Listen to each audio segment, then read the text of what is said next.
Good day everyone and welcome to Rehab Gaming. So in today's episode we're going to be taking apart this Xbox One controller because it has a bumper button that is not working properly and we need to swap it out. So stay tuned and we'll get right at it.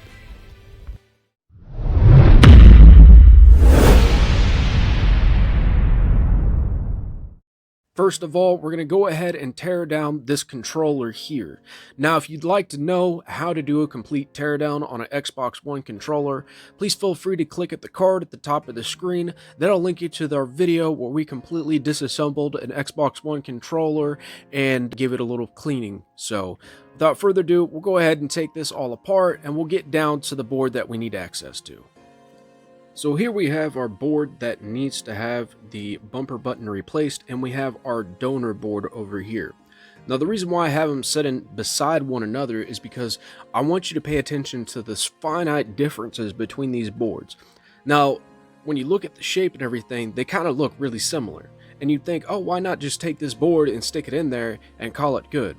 Well, unfortunately with this revision they're quite a bit different. So you have this main wire here that connects to the top board for the controller, and then it only has one connector that connects the two boards together.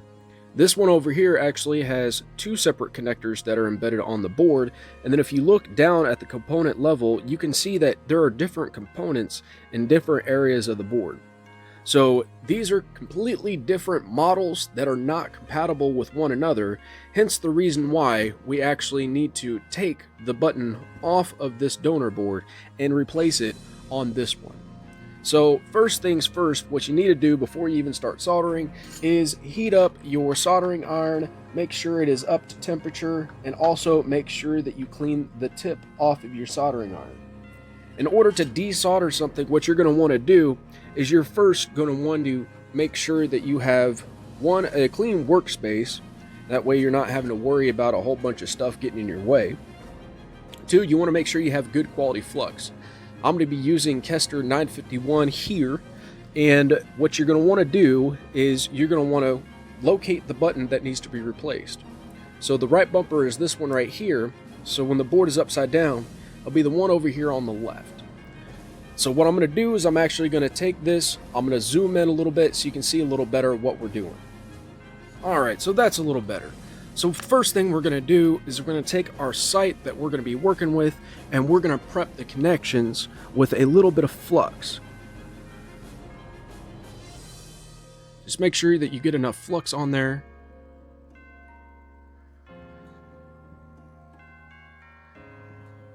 We're going to take our solder roll here, set it off to one side. Oops, sorry about that. And we're going to flow a little bit of solder on that joint. Now, every single time that you take your soldering iron out of your soldering iron stand, make sure you clean off the tip. That way you have a nice clean tip to work with. All right. So we're going to come over here and we're going to heat up these pads. We're going to introduce a little bit of new solder in there. Like so.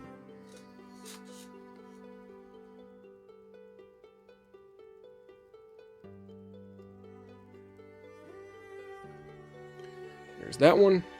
Now be careful that you don't bump any of these small components on the board. You don't want to knock those off by mistake. There's that one. And there's that one.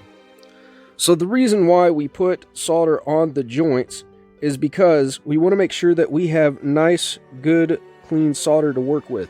And also because most electronics that you work on nowadays is going to have lead-free solder from the factory.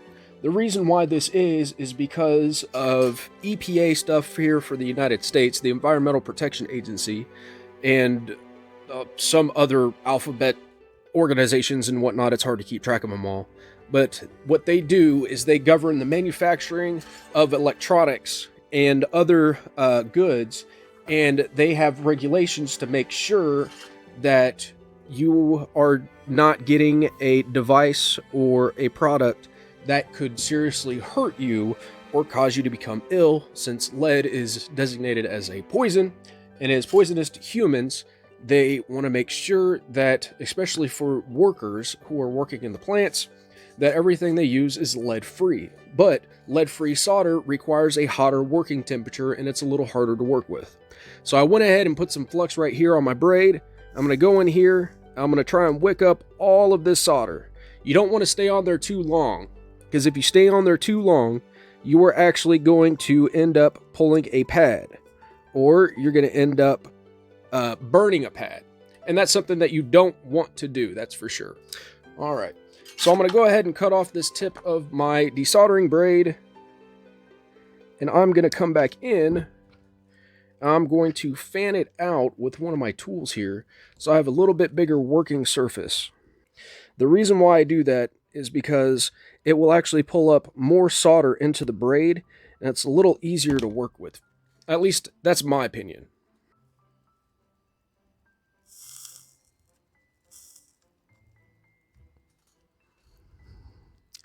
Some more flux on there like that. Come back in. Want to pull all of the solder up into the braid.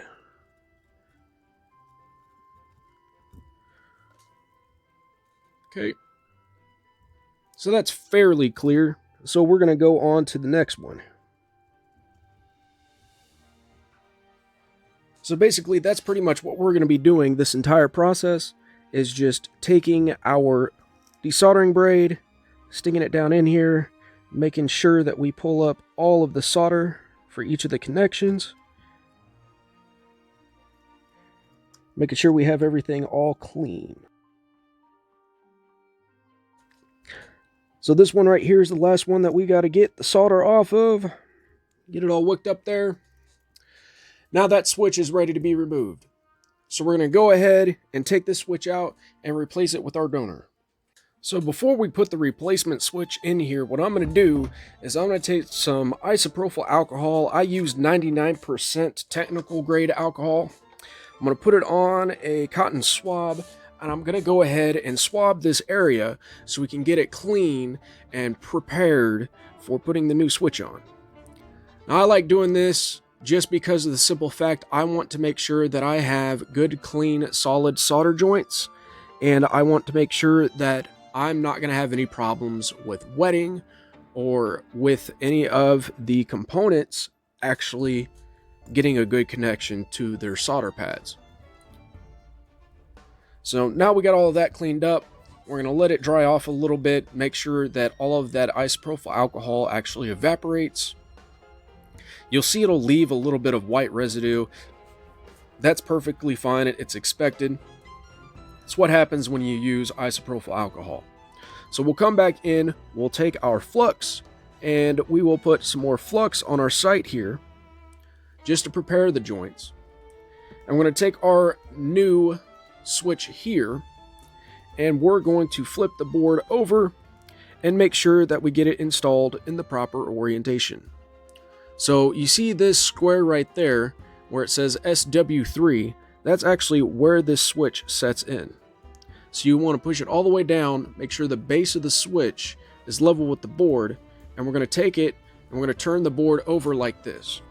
Now what I like to do is I actually like to tack it in using one of the connections while I still have the ability to hold it, and then I'll come back in and I will use my soldering iron and some solder and just solder each one of the other connections back on.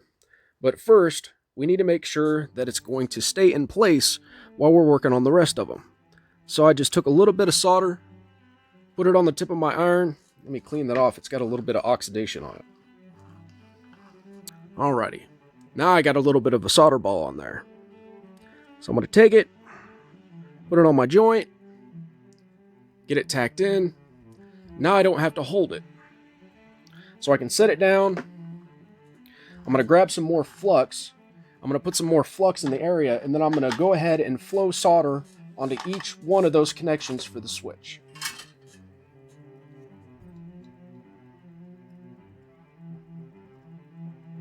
So we'll come on over here. Flow a little bit of solder. Make sure you get a good fillet. And also make sure that you fill up the entire pad space so it'll look like that. Now we'll come down here to the next. Flow some solder in.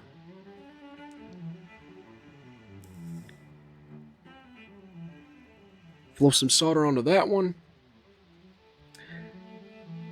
And let's go ahead and touch that one up a little bit. There we go. And we'll come back here to this last connection that we used to tack in. Flow some solder in there. There's a little too much solder right there on that pin. So in order to get that solder off, what you want to do is you want to take your soldering iron, heat up the area, and let your tip pull off some of the extra solder. So you see how it's pulling off that extra solder there? That's all you need to do. So once you have everything soldered into place, you want to double check and make sure that everything is filled in, and we still got quite a bit of solder on that pin. Let me try and get some more of that off of there. Now that we got that last solder joint all ironed out, making sure that it just has enough solder on there and not too much, what I like to do is go back, even though this is some no clean flux, I like to go back over it with some isopropyl alcohol and a Q-tip and actually clean it off. Perfect. Now we'll take a look at our solder joints. Look okay. Now she's all ready to be put back together. So we're going to go ahead and take this board, drop it back into the controller, get it all assembled, and test that bumper button. Make sure that it's working properly. So now we're back here at the Xbox. We have the controller tester program up on the screen. We'll go ahead and take our controller and connect it up. Alright, shows to be connected, so we're going to go ahead and start testing. This is going to be controller number 2, and it looks like that bumper is now working 100% of the time. So what used to happen is when you push down on the bumper, it wouldn't register. And now, every single time that you push down on the bumper, it's now registering properly. So what could have happened is the inside of that switch could have broke down. It could have got something in there in between the contacts of the switch. I don't exactly know, or it could have been thrown and that switch could have had some type of broken component on the inside. This is a second-hand controller that I actually got from someone, so I'm not entirely sure about the history, but now it's working perfectly and it's ready to game on. So now that we confirm that it's working, the last thing we need to do is tear off this note here saying that it's not working properly because she's ready to use. So if you enjoyed this video, please hit that like button down below. Also, if you're new to our channel, please feel free to subscribe. We have videos coming out every single week. Without further ado, thank you for stopping by, and we hope you have a wonderful day.